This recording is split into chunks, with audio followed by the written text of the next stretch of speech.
Hello and welcome to Capelle Livechat, where you get business insights for your organization in the midst of these changing times. I'm Jackie Yap, and with me today is Dr. Simon Neo, Psychotherapist. Welcome back, Simon. Thank you. Today I'm looking forward to actually talking about employee engagement and to hear your point of view, especially with regard to employees and employers. Could you share a little bit about, in a way, this emotional commitment, between employers and employees? What comes to my mind really, it's that even with working for someone, whether employee or employer, bottom line is that people don't care how much you know until they know how much you care. I can be working with a company for many years, and if I don't feel that a sense of belonging, that I am contributing to the company in one way or another, then I guess when it comes to loyalty, I'm not sure then how do I position myself. So when it comes to the engagement, employee engagement, it has to be very intentional. It has to be two-way as well. While the emphasis may be on the employer to engage the employee, I think the employee has a sense of responsibility towards what is being given, what is being offered to them as well. Right. So, we've been through some really turbulent times and we're still going through turbulent times. Would you say that, in a way, an employee's needs or a person's needs is still fundamentally the same? For example, the need to belong, the need to grow, access to their manager and so on? A person's fundamental needs will always be there. Reality is self-construct. Even I think I've moved on to a certain extent, I would still want to hang on to my fundamental needs for security, and it's pretty much the way I look at reality, the way I see the world. It would always be there, and I guess the minute I feel that it's going to be taken away from me in one way or another, or I'm going to lose it, then it may cause a reaction in me. Right. So I guess that's where some of the below the iceberg type of concerns or emotions sometimes come into play. Certain fears or insecurities that we might have, especially now when times are so uncertain. It is.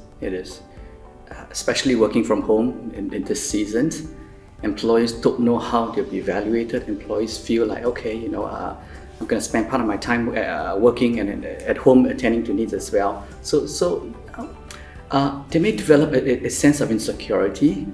I don't know how my companies, how they're going to evaluate me. I don't know if this amount of work I put in is sufficient enough. And so what happens is that it causes a reaction in them. And it can be as simple like, whenever there's an email that comes in, even in the middle of the night, I will attend to it. Then I feel a little better that I'm contributing. Else, I'm working from home, I'm not sure. So I think this is one aspect that the employee can really take note of what is going on in there. Yeah, in a way, many of us struggle with working from home that way. It in a way has curbed communication, that face-to-face interaction.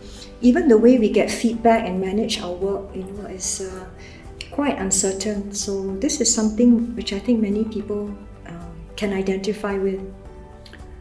And you got it absolutely right in the sense that we're isolated. It used to be more than just work. It used to be the pantry talk, used to be going out for lunch together, and people get connected. But these days they don't. The only way of connecting is through Zoom and through the online meeting out there. And even that, it's meeting time. How do I, what kind of background do I, privacy is invaded in a sense. So kind of like people, not too sure what is the norm, it's just trying to figure out and whether am I doing this right, whether this is the right decorum, or there's a lot of questions out there. Right. So what advice do you have for managers and also for, staff in terms of managing this uncertainty? I would say that predominantly there should be a culture of recognition, whereby whether you're the upper management, you're the middle management, there should be recognitions both ways, right? Downwards and upwards as well. Recognition in the sense that they should be sensitive to the needs, the ever-changing needs, sensitive to the fact that things will be so volatile, to the fact that it's not just about you working from home and how much you produce and meeting deadlines and KPIs, but beyond that, the wellness, the mental wellness, the physical wellness as well, and also the family as well.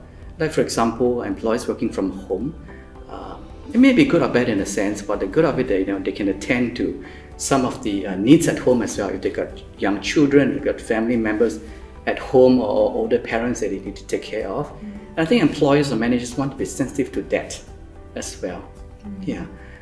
Likewise, the employees has the responsibility to then own up and to let the managers know that this is what's happening.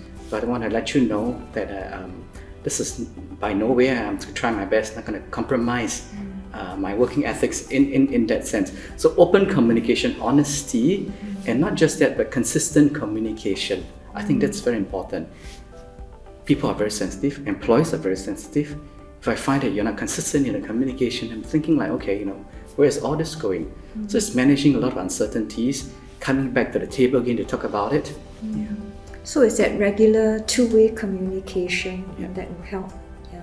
And you also talked about work satisfaction and also family satisfaction and balancing that. And it is particularly hard, especially when you're working from home. It is very hard to really find that balance. So when people talk about work-life balance, it's a lot more to do with rhythm. It's like a dance, the rhythm. There's a season and it's not a season, and you mentioned it. The family satisfaction correlates with work satisfaction that gives us the overall life satisfaction. So go ahead. Could you explain what you mean by dance? That's quite intriguing. Okay, meaning to say that I would look at my work-life balance and say, all right, this is a season that I need to put in a lot more effort. And I'm going to do it. I'm going to make sure that I do it well. And then there may be a season of my life where my kids may be going to school, and this is where I need to realize that, all right, I'm going to step down a little bit, but my work is not going to be compromised. So it's not on a day-to-day basis whereby many of us get to work from 9 to 5. That may not be realistic, but look at it from a month, a quarter, or 6 months, then that will give us a sense of balance. I see. Otherwise, we're forever trying to get a work-life balance. We're going to worry about, okay, tomorrow I'm not going to have time to exercise. It's going to eat into us, that work-life balance. So you see in terms of a dance of rhythm, and then to match the company season as well. Certain times, certain seasons, the company may be, have a lot of work to do, closing and all that. Certain times, it may be a little more lax. Building that goodwill account is also important with the company, so that when you need to make withdrawal, it's going to be easier. I see. So different dances, different rhythms for different seasons of life. That's right, and to be adaptable to it. I see. Okay. And I'm also curious, you talked about our basic needs still being the same, but given the very different circumstances we're in, is there any differences in the way perhaps managers can engage their staff better?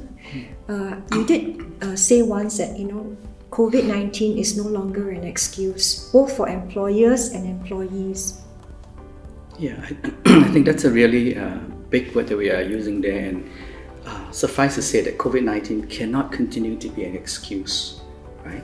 For fear, for whatever that may come, so it's going to impede the relationship between employees and employee itself.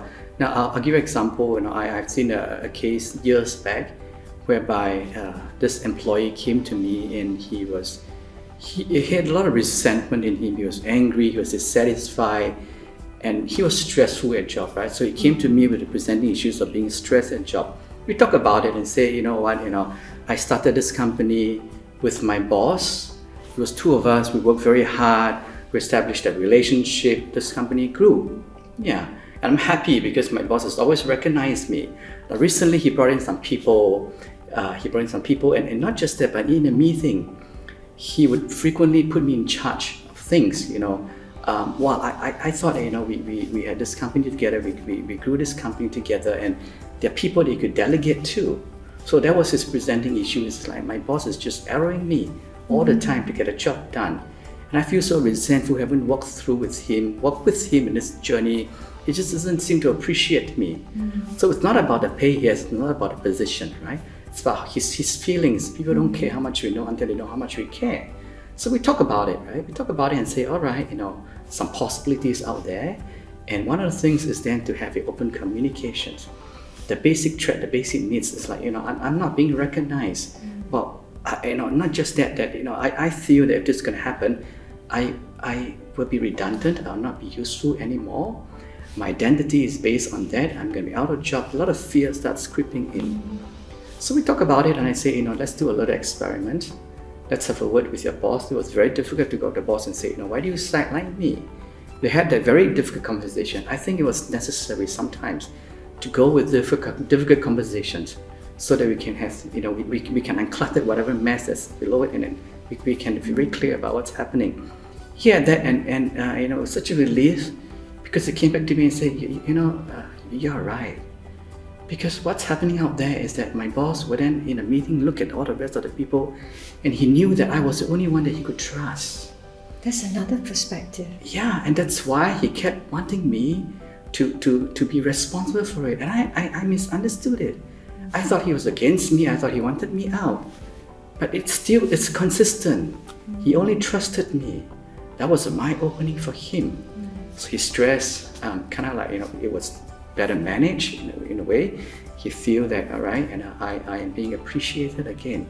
So sometimes there are a lot of things that we are facing, and once we begin to look at the root cause, and once we begin to dare to face what may be difficult, like difficult conversation, open communication, clarifications, and all that, then we realize that it's not what we see.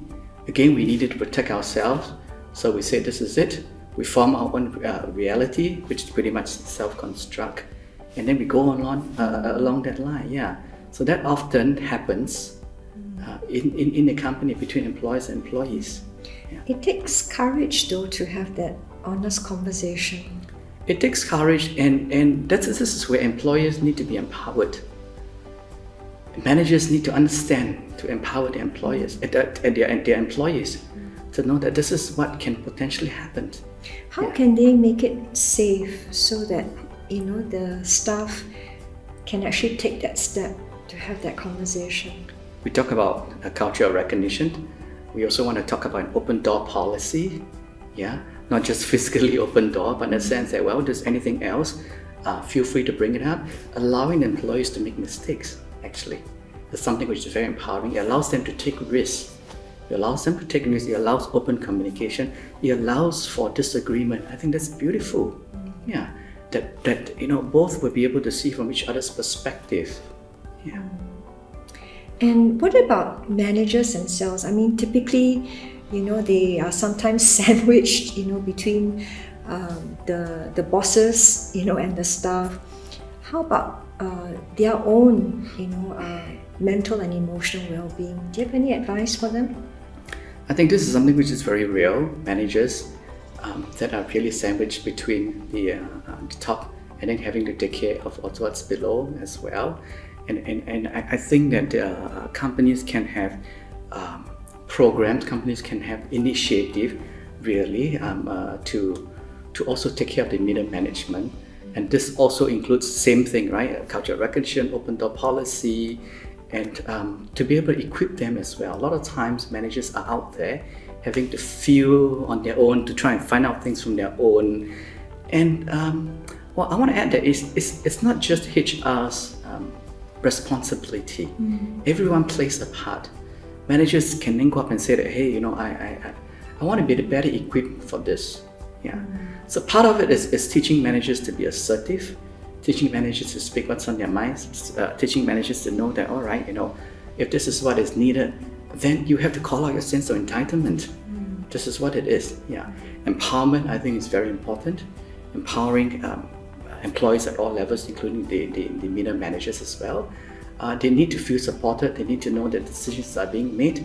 It's being supported both ways, and if there's any kind of misalignment out there, we all take responsibility. Yeah.